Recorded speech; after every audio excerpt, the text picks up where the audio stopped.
iPhone 15 series और Samsung Galaxy S24 series ये smartphone industry की वो सीरीज है जिनको हर कोई बाय करना चाहता है, पर इनमें से ज्यादातर लोग प्रो सीरीज को बाय नहीं करते हैं क्योंकि ये स्मार्टफोन पैसा नहीं बल्कि एक किडनी बलिदान मांगता है। ये भगवान क्या जुल्म है। हाँ भाई, हम लोगों पे तो जुल्म हो रहा है क्योंकि ये है ही इतना महंगा। खैर छोड़ो इन सभी बातों को, हम तो भाई 10,000 वाले फोन से भी काम चला लेंगे। फिलहाल हम बात करते हैं इन सभी फोन के बारे में। इन दोनों ही सीरीज के अपने अपने 5 कलर हैं। आईफोन्स भी 5 कलर में आते हैं और S24 भी। इस साल की नई नवेली फोन्स कितनी प्रो वाली फील देगी, इन चीज को देखने के लिए एक प्यारी सी अनबॉक्सिंग। तो हमारे पास यहाँ पे दोनों एक साइज के बॉक्सेस हैं, S24 और iPhone 15। इनका कंपैरिजन तो बनता है, कितना ब्लैक एंड व्हाइट फील दे रहा है। इन दोनों फोन के साथ आपको मिलता है Type-C to C केबल और थोड़ा सा डॉक्यूमेंटेशन। एप्पल के साथ आपको देखने को मिलता है एप्पल स्टिकर और साथ ही में एक सिम इंजेक्टर। जितने छोटे फोन उतनी छोटी अनबॉक्सिंग। इन दोनों ही फोन का डिजाइन काफी कूल है जिससे लोगों को बहुत ज्यादा पसंद आता है। बिकॉज हैंडी है, ये सिंगल हैंड यूज करना काफी इजी होता है। दोनों के ही बैक डिजाइन में ग्लास है लेकिन इसके अंदर 2 आंखें हैं और ये दोनों ही डायगोनली अलाइन है। और वही S24 के अंदर अल्ट्रा वाला डिजाइन ही कैरी फॉरवर्ड किया गया है, कोई भी कैमरा मॉडल अलग से नहीं लगाया गया है और ये सारी की सारी रिंग से है और ये वर्टिकल अलाइन है। बैक साइड पूरा का पूरा क्लीन और नीचे की तरफ सैमसंग का डिजाइन है और इसके अंदर कटा हुआ सेव। ये दुनिया का पहला ऐसा सेव है जिसे आधा कटने के बाद प्राइस बढ़ जाती है। दोनों के अंदर फ्लैट फ्रेम्स है और दोनों में ही एल्यूमिनियम की फ्रेम्स है। सैमसंग अपने फ्रेम्स को आर्म एल्यूमिनियम 2 नाम देता है और इधर की तरफ कोई भी नाम नहीं है। शायद आईफोन वालों के लिए एल्यूमिनियम का मतलब एल्यूमिनियम होता है।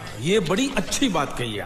हाँ भाई, मैं बात ही अच्छा करता हूँ। और दोनों ही फोन बहुत ही ज्यादा ड्यूरेबल है। आईफोन आपको बहुत ही ज्यादा कंफर्टेबल फील कराएगा एज कम्पेयर टू S24 के, क्योंकि इसकी एजेस थोड़ी चुभने वाली है। वही आईफोन स्लाइटली कर्व होकर मजेदार फील देता है। एक और चीज है जो आईफोन को यूनिक बनाती है, वो है इसका अलर्ट स्विच। यहाँ पे रिंग या फिर साइलेंट मोड में डाल सकते हो। ऐसा डिजाइन सैमसंग में कुछ भी इंक्लूडेड नहीं है। नीचे के साइड दोनों में Type-C पोर्ट आ चुका है। सैमसंग में आप डुअल फिजिकल सिम लगा सकते हो, वहीं पर आईफोन में एक फिजिकल सिम और एक ई सिम लगेगी। स्पीकर ग्रिल देखो जो कि दोनों में बिल्कुल ही अलग है। सैमसंग में बिल्कुल ही खुली हुई है जिसमें डस्ट आराम से जा सकती है और वहीं पर आईफोन में बहुत सारे छेद हैं। इसको साफ करना बहुत ही मुश्किल है। इसमें डस्ट भी इजीली नहीं जाती है, लेकिन सैमसंग को साफ करना भी इजी है। दोस्तों, हम सभी को पता है प्रोटेक्शन इज नंबर 1 प्रायोरिटी। यहाँ पर सैमसंग की तरफ दोनों ही तरफ कॉर्निंग ग्लास विक्टस है और आईफोन के अंदर भी कॉर्निंग ग्लास है। इसमें स्पेसिफाई नहीं है कि कौन सी ग्लास है। दोनों ही फोन फुल प्रोटेक्शन के साथ आता है जिसे आप लोग कितना भी डुबो धो कोई फर्क नहीं पड़ता है, बिल्कुल ही परफेक्टली वर्क करेगा। अब जैसे ही हम फ्रंट साइड में आते हैं तो कहानी बिल्कुल ही चेंज हो जाती है। आईफोन में बड़ा सा डायनामिक आइलैंड है और थोड़ी बड़ी बड़ी सी बेजल्स है लेकिन सिमेट्रिकल है। लेकिन S24 कितना क्यूट लगता है। छोटा सा पंच होल है, छोटी छोटी सी फ्रेम है, एज टू एज वाली डिस्प्ले है। साइज में भी ज्यादा डिफरेंस नहीं है। आईफोन में 6.1 इंच के super retina XDR OLED display मिलती है लेकिन ये 60 हर्ट्ज पे ही है। सैमसंग का साइज ऑलमोस्ट उतना ही है बट स्टिल इसमें 6.2 इंच का LTPO 120 हर्ट्ज का सुपर एमोलेड पैनल है। जब आप इसको चलाने बैठोगे काफी स्मूथ है ये छोटा सा फोन। जब आप इन दोनों फोन को एक साथ यूज करोगे तो आपको पता चलेगा कि इसमें चेंज है। सबसे बड़ा चेंज आया है सैमसंग के डिस्प्ले के अंदर। इसकी ब्राइटनेस बढ़ के हो चुकी है 2600 पिक ब्राइटनेस तक, वही पर आईफोन के अंदर है 2000 मैक्स नीट तक। सैमसंग थोड़ा ब्राइट दिखता है लेकिन आप दोनों को भी आउटडोर में यूज करोगे तो रत्ती भर भी फर्क नहीं आएगी। वीडियो में आगे बढ़ने से पहले मैं आप लोगों को दिल से थैंक यू कहना चाहता हूँ क्योंकि हमारे चैनल पे 6000 सब्सक्राइबर कंप्लीट हो चुके हैं और ये सब आपकी वजह से है। अब हम काम की बात कर लेते हैं। दोनों की डिस्प्ले काफी बेटर है क्योंकि सैमसंग तो अपना डिस्प्ले खुद से ही बनाती है लेकिन आईफोन को भी बना के देती है, इसलिए दोनों का कलर्स बिल्कुल एक्यूरेट है। जब हमने इसके ऊपर कंटेंट देखा तो डिसीजन लेना मुश्किल हो गया था, लेकिन S24 की जो ब्राइटनेस है इसलिए थोड़ा सा बेटर दिखाई देता है। बाकी कलर्स में कोई भी डिफरेंस नहीं है, दोनों में सेम दिखाई देता है। अब हम बात कर रहे हैं इसके प्रोसेसर के बारे में। सैमसंग Exynos 24 को लेके आता है और वहीं पर आईफोन A16 बाइनिक चिप लेके आता है और दोनों ही चिप 4nm पे बेस्ड है। और जब हमने इसका अंतुतु स्कोर देखा तो तब भाई ये छोटा सा फोन अल्ट्रा के स्कोर को भी पार कर गया। इसमें 18,32,000 का स्कोर आया है और वहीं पर आईफोन 13,65,000 पे ही अटक गया। तो भाई स्कोर में सैमसंग ही विनर है और यही चीज लाइव परफॉर्मेंस में भी दिखती है। आप यहाँ पे देख ही सकते हो दोनों में BGMI साथ में ही ओपन किया गया है और सैमसंग बहुत ही आगे था, साथ में ही कुछ और एप्लीकेशंस भी। और दोनों में ही थोड़ी देर गेमिंग करने के बाद एक चीज समझ में आई, सैमसंग गैलेक्सी S24 ज्यादा बेटर होगा जस्ट बिकॉज की 120 हर्ट्ज के हाई रिफ्रेश रेट के वजह से। और कोई भी लैग नहीं है, हीटिंग इशूज भी ज्यादा नहीं है क्योंकि इसमें वेपर कूलिंग चैम्बर लगा हुआ है। लेकिन आईफोन कहीं पे स्टक भी होता है और इसके अंदर हैंग और लैग वाले भी इशूज आते हैं। तो अब हम बात कर लेते हैं इसकी कनेक्टिविटी की, तो भाई दोनों में ही कनेक्टिविटी भर भर के यूज किया गया है। आईफोन में 5G के 22 बैंड्स है और वहीं पे सैमसंग में 18 बैंड्स है। दोनों के ही अंदर ब्लूटूथ 5.3 है, वाईफाई 6 है इस आईफोन के अंदर, वहीं पर S24 के अंदर है वाईफाई 6E। इनमें जब आप लोग डेटा ट्रांसफर करोगे तब आपको सबसे बड़ा डिफरेंस देखने को मिलेगा। इस आईफोन का जो टाइप सी है वो 2.0 है और यहाँ पर टाइप सी 3.2 देखने को मिलता है, जिसकी रीड राइट स्पीड बहुत ही ज्यादा है एज कम्पेयर टू आईफोन के। यहाँ पर आप लोग कंपेरिजन खुद ही देख सकते हो S24 ने कितना जल्दी फास्ट कर दिया। तो अब हम बात कर लेते हैं इसके ऑपरेटिंग सिस्टम के बारे में। यहाँ पर सैमसंग के अंदर One UI 6.1 लेटेस्ट वर्जन है जो कि एंड्रॉइड 14 पर बेस्ड है और इसके साथ ही आपको मिलने वाला है 7 इयर्स का अपडेट। वहीं पर आईफोन में iOS 17 है और ये आपको 5 साल तक अपडेट देगा। आईफोन के नॉर्मल फीचर्स तो हम सबको पता है और यही कैरी फॉरवर्ड हो रहा है हर साल और ज्यादा बेटर बना के हमारे सामने लाया जाता है। लेकिन इस बार सैमसंग में इंट्रोड्यूस हुआ है AI, जिसमें है सर्कल टू सर्च। आप सिंपली होम बटन को प्रेस करके रखोगे और कहीं पे भी सर्कल करोगे तो इंस्टेंटली आपको उस प्रोडक्ट के बारे में सारा इन्फॉर्मेशन दे देगा, जिससे कोई भी दोस्त आपके सामने झूठ नहीं बोल पाएगा कि ये 550 की टी शर्ट है। दूसरा इसमें लाइव ट्रांसलेट, जैसे कि आप किसी के साथ कॉल पे हो और सामने वाला क्लाइंट या फिर पर्सन आपका लैंग्वेज नहीं समझ रहा है तो इसमें 13 लैंग्वेज का सपोर्ट है जिसे आप लोग लाइव ट्रांसलेट कर सकते हो। साथ ही साथ रीइमेजिन, जनरेटिव एडिट, ऐसे बहुत सारे फीचर्स हैं जो आपके असिस्टेंट का काम करता है। यहाँ पर S24 के अंदर LPDDR5X रैम टाइप है और UFS 4.0 का स्टोरेज टाइप है जो कि इस छोटे से फोन को बहुत ही फास्ट बनाता है। और साथ ही आईफोन में NVMe स्टोरेज है, इसी के वजह से डे टू डे यूज में आपको कोई लैग वगैरह देखने को नहीं मिलेगा। दोनों में ही मैक्स 512 GB का स्टोरेज मिल जाता है और रैम 6 GB मिलता है आपको आईफोन के अंदर और 8 GB मिलती है सैमसंग में। लेकिन एंड्रॉइड और एप्पल का रैम मैनेजमेंट अलग होता है। तो अब हम बात कर लेते हैं सबसे इम्पोर्टेंट पार्ट के बारे में, जिसके लिए बहुत सारे पैसे लगाए जाते हैं। परफॉर्मेंस थोड़ी 19-20 हो सकती है, चार्जिंग भी चलती है, लेकिन भाई कैमरास, भाई आजकल फोटोज खींचना बहुत ही ज्यादा ट्रेंडी है। तो उसके लिए किस ब्रांड ने आपके लिए प्रॉपर व्यवस्था रखी है तो वो देख लेते हैं। एप्पल में प्राइमरी सेंसर 48 मेगापिक्सल की है और 12 मेगापिक्सल का अल्ट्रा वाइड। सैमसंग में है 15 मेगापिक्सल का प्राइमरी विद OIS के साथ। वहीं पर 8 मेगापिक्सल का टेलीफोटो सेंसर और 12 मेगापिक्सल का अल्ट्रा वाइड। नॉर्मल मोड में दोनों ही फोन के पिक्चर्स काफी सेम है, लेकिन ज्यादा ब्राइट फोटोज सैमसंग कैप्चर करता है। इन दोनों फोन से कुछ फोटोज कैप्चर किए गए, आप लोग खुद ही देख सकते हो।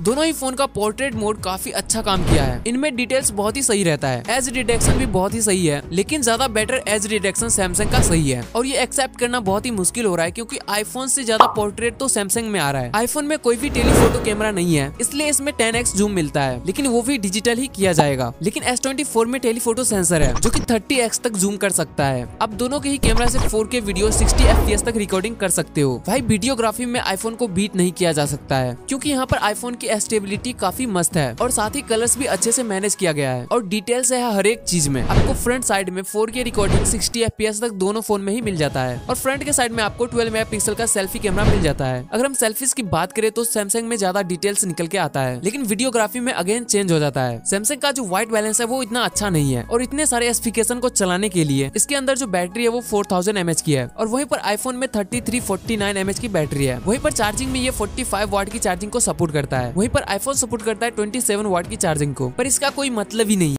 क्या कहना क्या चाह रहे हैं भैया? क्योंकि भाई इसका एडेप्टर मिलता ही नहीं है 20 वाट से ऊपर का और दोनों ही फोन फ्लैगशिप है, इसलिए दोनों में ही वायरलेस चार्जिंग का सपोर्ट मिल जाता है, वो भी 14 वोल्ट का। तो अब हम फाइनली बात कर लेते हैं कंक्लूजन की, कौन कितने में मिलता है, लेना चाहिए या नहीं लेना चाहिए। आईफोन का 256 GB का जो वेरिएंट है वो आपको 77,000 में देखने को मिलता है। वहीं पर S24 आपको 80,000 में मिलेगा, वो भी 256 GB का वेरिएंट। लेकिन आप लोग सैमसंग के ऑफलाइन स्टोर में जाते हो कुछ टाइम के बाद तो आपको डिस्काउंट देखने को मिल जाएगा या फिर सैमसंग स्लाइटली कम प्राइस में बिकेगा एज कम्पेयर टू आईफोन। कुछ चीजें हैं जहाँ पे S24 आपको अच्छा लगने वाला है, जैसे कि फोटोग्राफी हो गया, डिस्प्ले और गेमिंग, और वहीं पर आईफोन की स्पीकर्स बहुत ही ज्यादा बेटर है और वीडियोग्राफी भी काफी बेटर है। तो इन चीजों में आईफोन ज्यादा बेटर है। और हाँ, बैटरी मैनेजमेंट भी आईफोन का ज्यादा बेटर लगा और S24 में भी काफी बड़ी बैटरी डाल दी गई है, तो आराम से ये एक दिन तो नहीं लेकिन काफी अच्छे से हैंडल कर लेगा। एक चीज एडवांटेज है जो कि S24 में देखने को मिलता है, वो है AI फीचर। यह एक पर्सनल असिस्टेंट के तरह काम करता है और ये आईफोन कभी नहीं कर सकता है। और ये एक चीज जो फोटोग्राफी है, ये मेजर मुद्दे है। इन मुद्दे के साथ आप S24 के साथ जा सकते हो, लेकिन आपको कटा सेब से प्यार है और डेफिनेटली आपको आईफोन रखना है अपने दोस्तों को दिखाने के लिए, जलाने के लिए, तो डेफिनेटली आप एप्पल के साथ जा सकते हो। बाकी बात ये वीडियो यहीं पे खत्म हो जाती है। आप इन दोनों में से किस फोन को लेना चाहते हो कमेंट में जरूर बताना। थैंक्स फॉर वॉचिंग, मिलते हैं फिर नेक्स्ट वीडियो में एंड लव यू ऑल।